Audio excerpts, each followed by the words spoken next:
ओम शांति। 11 मई 2021। मीठे प्यारे बाप दादा के महावाक्य। मीठे बच्चे, सुख शांति का वरदान एक बाप से ही मिलता है, कोई देहधारी से नहीं। बाबा आए हैं तुम्हें मुक्ति, जीवन मुक्ति की राह दिखाने। प्रश्न, बाप के साथ जाने और सतयुग आदि में आने का पुरुषार्थ क्या है? उत्तर, बाप के साथ जाना है तो पूरा पवित्र बनना है, सतयुग आदि में आने के लिए, और संग बुद्धि झोंक तोड़ एक बाप की याद में रहना है। आत्म अभिमानी जरूर बनना है। एक बाप की मत पर चलेंगे तो उच्च पद का अधिकार मिल जाएगा। गीत, नयनहीन को राह दिखाओ। ओम शांति। यह गीत किसने गाया? बच्चों ने, क्योंकि बाप तो एक ही है, उसको ही रचयिता कहा जाता है। रचना रचयिता को पुकारती है। बाबा ने समझाया है, भक्ति मार्ग में तो तुमको दो बाप हैं, एक लौकिक, दूसरा है पारलौकिक। सभी आत्माओं का बाप एक ही है। एक बाप होने से सभी आत्माएं अपने को ब्रदर्स कहते हैं। उस बाप को पुकारते हैं, ओ गॉड फादर, ओ परमपिता, रहम करो, क्षमा करो। भक्तों का रक्षक एक भगवान ही है। पहले तो यह समझाना चाहिए कि हमको दो बाप हैं। अब पारलौकिक बाप तो सभी का एक है, बाकी लौकिक बाप हर एक का अलग अलग है। अब लौकिक बाप पड़ा व पारलौकिक बाप पड़ा। लौकिक बाप को तो कभी भगवान व परमपिता नहीं कहेंगे। आत्मा का बाप एक ही परमपिता परमात्मा है। आत्मा का नाम कभी बदलता नहीं है, शरीर का नाम बदलता है। आत्मा भिन्न भिन्न शरीर ले पाठ बजाती है, अर्थात पुनर्जन्म लेती है। आखिर भी कितने जन्म मिलते हैं, सो बाप ही आकर समझाते हैं। बच्चे, तुम अपने जन्मों को नहीं जानते हो। बाप आते ही भारत में हैं, उनका नाम शिव है। समझते भी हैं, शिव परमात्मा है। शिव जयंती व शिवरात्रि भी मनाते हैं। वह निराकार है, जैसे आत्मा भी निराकार है। निराकार से साकार में आते हैं पाठ बजाने। अब निराकार शिव तो शरीर बिगर पाठ बजा न सके। मनुष्य इन बातों को कुछ भी नहीं समझते हैं, नयनहीन है। यह शरीर के दो नेत्र तो सबको हैं, तीसरा ज्ञान का नेत्र आत्मा को नहीं है, जिसको दिव्य चक्षु भी कहते हैं। आत्मा अपने बाप को भूल गई है, इसलिए पुकारते हैं, नयनहीन को राह बताओ। कहाँ की राह? शांति धाम और सुख धाम की। सर्व का सदगति दाता सतगुरु एक ही है। मनुष्य का गुरु बन सदगति दे नहीं सकता, तो खुद सदगति पाते हैं, ना औरों को देते हैं। एक बाप ही सर्व को सदगति देते हैं। उस अल्फ बाप को ही याद करना है। बाप समझाते हैं, कोई भी मनुष्य मात्र मुक्ति, जीवन मुक्ति, शांति और सुख सदा काल के लिए दे नहीं सकते। सुख शांति का वरदान तो एक बाप ही दे सकते हैं, मनुष्य को नहीं दे सकते। भारतवासी तमो प्रधान थे तो सतयुग स्वर्गवासी थे। आत्मा पवित्र थी। भारत को स्वर्ग कहा जाता है, जबकि आत्माएं पवित्र सतो प्रधान थी। तुम जानते हो, बरोबर आज से 5000 वर्ष पहले भारत स्वर्ग सतो प्रधान था। इन लक्ष्मी नारायण का राज्य था। अभी कलयुग का भी अंत है, इसको नरक कहा जाता है। यही भारत स्वर्ग था तो बहुत धनवान था, हीरे जवाहरों के महल थे। बाप बच्चों को याद दिलाते हैं, सतयुग आदि में इन लक्ष्मी नारायण की राजधानी थी। उसको स्वर्ग बैकुंठ कहा जाता है। अभी तो स्वर्ग है नहीं, यह बाप समझाते हैं। बाबा भारत में ही आते हैं।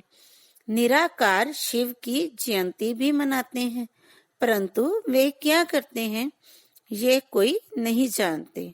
हम आत्माओं का बाप शिव है, उनकी हम जयंती मनाते हैं। बाप की बायोग्राफी को भी नहीं जानते। गाया भी जाता है, दुख में सिमरन सब करें, पुकारते हैं ओ गॉड फादर रहम करो, हम बहुत दुखी हैं क्योंकि यह रावण राज्य है। वर्ष वर्ष रावण को जलाते हैं ना, परंतु ये किसको पता नहीं कि 10 शीश वाला रावण क्या चीज है। हम उनको जलाते क्यों हैं? ये कौन सा दुश्मन है जो उनकी एफिजी पनाइल जलाते हैं? भारतवासी बिल्कुल नहीं जानते, क्योंकि ज्ञान का तीसरा नेत्र नहीं है। तब तो राम राज्य मांगते हैं। 5 विकार स्त्री में, 5 विकार पुरुष में, इसलिए इनको रावण संप्रदाय कहा जाता है। यह रावण 5 विकार ही बड़े से बड़ा दुश्मन है, जिसका एफिजी बनाए जलाते हैं।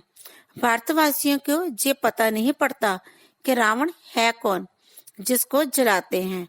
यह रावण राज्य कब से शुरू हुआ, ये भी किसको पता नहीं है। बाप समझाते हैं, राम राज्य सतयुग त्रेता, रावण राज्य द्वापर कलयुग। सतयुग में इन लक्ष्मी नारायण का राज्य था। इन्हों को ये राज्य कहाँ से कैसे मिला, ये कोई नहीं। यह समझने की बातें हैं, इसमें अटेंशन देना पड़ता है। मोस्ट बिलवड बाप है, तब तो उनको भक्ति मार्ग में भी पुकारते हैं। भारत में जब इन्हों का लक्ष्मी नारायण का राज्य था तो दुख का नाम नहीं था, अभी दुख धाम है। कितने अनेक धर्म हैं, सतयुग में एक धर्म था। इतने सब आत्माएं कहाँ चली जाएंगी, किसको पता नहीं है, क्योंकि नयनहीन है। शास्त्रों से ज्ञान का तीसरा नेत्र किसको नहीं मिलता है। ज्ञान नेत्र ज्ञान सागर परमपिता परमात्मा ही देते हैं। आत्मा को तीसरा नेत्र मिलता है। आत्मा भूल गई कि हमने कितने जन्म लिए हैं। सतयुग में जो देवी देवताओं का राज्य था वह कहाँ गया। गाते भी हैं, मनुष्य 84 जन्म लेते हैं, 84 का चक्र कहते हैं, परंतु कौन सी आत्मा 84 जन्म लेती है। जो पहले भारत में आते हैं वे थे देवी देवता, फिर 84 जन्म भोग अंत में पतित बन जाते हैं। गाते भी हैं, हे पतित पावन, तो सिद्ध करते हैं हम पतित हैं, इसलिए पुकारते हैं, हे पतित पावन हमें पावन बनाने आओ। जो खुद ही पतित हैं वे फिर औरों को पावन कैसे बनाएंगे। बाप समझाते हैं, आधा कल्प भक्ति मार्ग में रावण राज्य 5 विकार होने कारण भारत ने इतना दुख को पाया है। 84 जन्म तो लेते ही हैं, उनका भी हिसाब समझाना चाहिए। पहले पहले सतयुग में है सतो प्रधान, फिर त्रेता में है सतो, आत्मा में खाद पड़ती है। बाप आते ही भारत में है, शिव जयंती है ना, और सभी आत्माएं तो गर्भ में जन्म लेती हैं। बाप कहते हैं, मैं साधारण बूढ़े तन में प्रवेश करता हूँ, जिनका यह बहुत जन्मों के अंत का जन्म है। यह समझानी कोई एक को नहीं दी जाती। यह गीता पाठशाला है। मनुष्य को देवता बनाने के लिए यह राजयोग सिखाया जाता है। तुम यहाँ आए हो स्वर्ग की बादशाही प्राप्त करने, जो बाप ही दे सकते हैं। गीता पढ़ने से कोई राजा बनते नहीं हैं, और ही रंग बनते जाते हैं। बाप गीता का ज्ञान सुनाए राजा बनाते हैं, औरों द्वारा गीता सुनने से रंग बन गए हैं। भारत में जब इन लक्ष्मी नारायण का राज्य था तो प्योरिटी, पीस, प्रॉस्पेरिटी थी। पवित्र गृहस्थ आश्रम था, वहां हिंसा का नाम नहीं था। फिर द्वापर से लेकर हिंसा शुरू हुई है। काम कटारी चलाते चलाते तुम्हारी यह हालत आकर हुई है। सतयुग में 100% सॉल्वेंट थे, सतो प्रधान थे। यह राज कोई भी मनुष्य अथवा साधु संत आदि नहीं जानते हैं। बाप जो ज्ञान का सागर है, पतित पावन है, वही आकर सतो प्रधान बनने की युक्ति बताते हैं। रावण की महात्मा मनुष्य को देखो क्या हाल हो गया है। राजे लोग भी वह जो पवित्र रजाए होकर गए हैं उन्हों के चरणों में जाकर पड़ते हैं। और महिमा गाते हैं, आप सर्वगुण संपन्न, हम नीच पापी हैं, हमारे में कोई गुण नहीं है। फिर कहते हैं, आप पे ही तरस प्रोई, हमको आकर मंदिर लायक बनाओ। किसकी भी समझ में नहीं आता कि बाप कैसे आकर फिर से देवी देवता धर्म की स्थापना करा।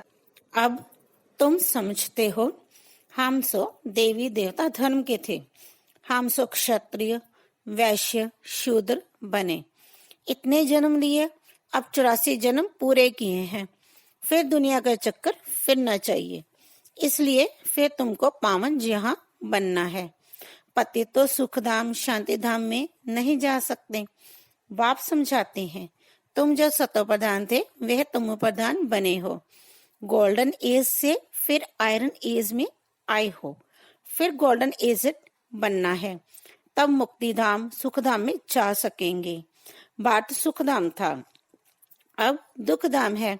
गीता में भी सुना, हम नयनहीन को राह बताओ, हम अपने शांति धाम में कैसे जाएं। वो लोग तो कह देते हैं परमात्मा सर्वव्यापी है, फलाना अवतार है, परशुराम अवतार है। अब बाप परशुराम बन किसको मारते होंगे क्या? हो नहीं सकता। बाप समझाते हैं, तुमने इस 84 में कैसे जन्म लिए हैं। अब मुझ अल्फ को याद करो। हे आत्माएं, देही अभिमानी बनो। देह अभिमानी बन तुम बिल्कुल ही दुखी कंगाल नरकवासी बन पड़े हो। अगर स्वर्गवासी बनना है तो आत्म अभिमानी जरूर बनना है। आत्मा ही एक शरीर छोड़ दूसरा लेती है। अब 84 जन्म पूरे किए हैं, फिर सतयुग आदि में जाना है। अब मुझे याद करो और संग बुद्धि योग तोड़ो। रहो बाल गृहस्थ व्यवहार में, अपने को आत्मा निश्चय करो। आत्मा एक शरीर छोड़ दूसरा लेती है। अब देही अभिमानी बनना है। मुझे याद करो तो खाद सब जल जाएगी, तुम पवित्र बन जाओगे। फिर मैं सब बच्चों को ले जाऊंगा। अगर मेरी मत पर नहीं चलेंगे तो इतना ऊंच पद नहीं पाएंगे। इन लक्ष्मी नारायण का ऊंच पद है।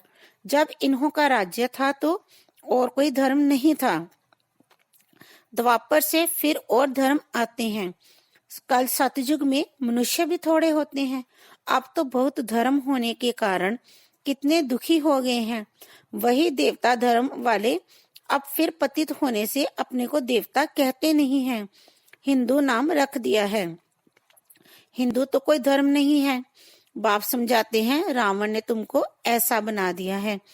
तुम जब लायक देवी देवता थे तब सारे विश्व पर राज्य था, सब सुखी थे। अब दुखी बन पड़े हैं।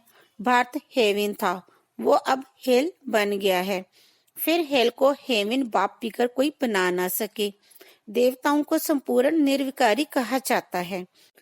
यहाँ के मनुष्य तो संपूर्ण विकारी हैं। इनको कहा जाता है पतित। भारत शिवालय था, शिव बाबा की स्थापना की हुई थी। बाप स्वर्ग बनाते हैं, फिर रावण नरक बनाते हैं। रावण श्राप देते हैं, बाप 21 जन्म के लिए वर्षा देते हैं। अब तुम हर एक बाप को ही याद करो, कोई भी देहधारी को नहीं। देहधारी को भगवान नहीं कहा जाता, भगवान तो एक ही है। बाप तो बेहद का वर्षा देते हैं, फिर रावण श्रापित बना देते हैं।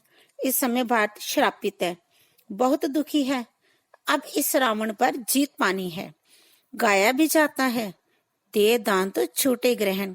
वो ग्रहण जो लगता है वे तो पृथ्वी का परछाया है।